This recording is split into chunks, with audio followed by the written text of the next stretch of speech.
All right. I first want to start this video blog by saying that I did not record a rap like Miss Maya Boateng, and I would record a rap if I were as cool as she is, but alas, I'm not. So my first uh, shout out of this blog is to her for writing a rap. And she knows that. I just adore her. Secondly, I was thinking long and hard about how I want to phrase what young, gifted, and black means to me, or how I want to articulate it. And I thought of a kind of funny little analogy. And I go to a yoga studio about 4 times a week. And there's this one teacher there that I go to probably about once a month because he's really intense. And he will put the class in these poses, and you'll be in this crazy pose, like your legs are above your head, you just feel like you want to die in that moment. It just hurts so bad, and it's just you're shaking because it's really hard, and right when you think you're gonna come out of the pose, this teacher Sherman will just say, deeper, deeper, deeper.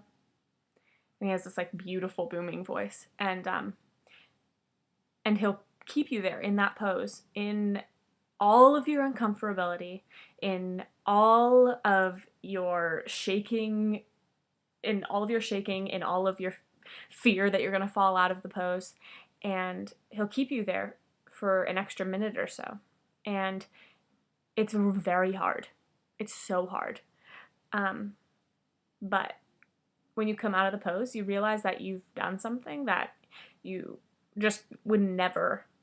have expected that your body was capable of doing, or that you would have let it do. And so I was thinking about that, and I was thinking that that is almost exactly how I feel about Daniel's class, because he said on the first day, everybody's gonna get got, and in Young, Gifted, and Black, that's what we did. We first sat in the idea that we were going to have an uncomfortable conversation, and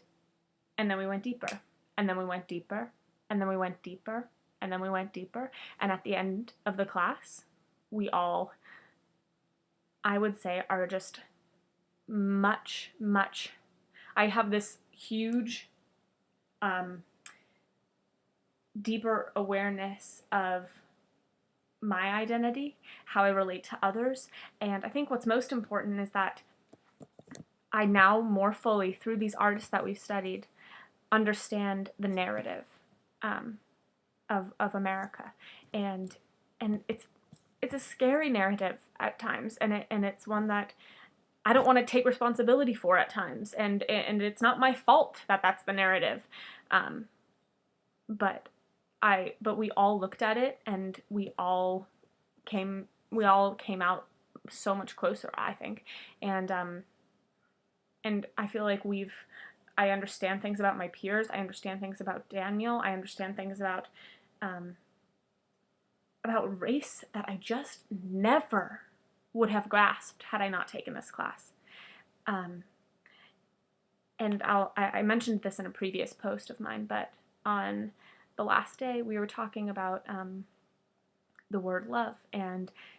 Daniel sang this little church hymn that had the lyrics. The title is "There's a Balm in Gilead," and then he sang the hymn, and then he said, "And that balm is love,"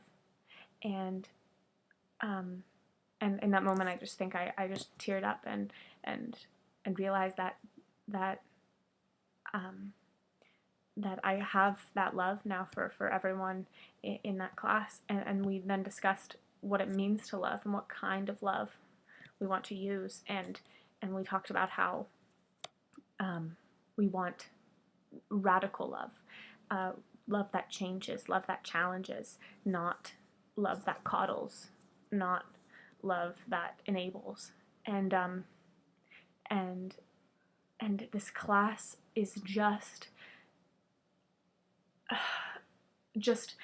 it just lays this foundation for you to just make these enormous discoveries about yourself, enormous discoveries about your political beliefs, your spirituality, your love that you have in yourself, and how you want to carry that love into the world as an artist, as a student, as a teacher, as a friend, as a lover, as anything. And I think that more than anything, I've learned that I can have radical love for everybody and everything on this crazy, crazy earth. And it's just of the utmost importance that when you think you've sat in the pose long enough, that you go deeper.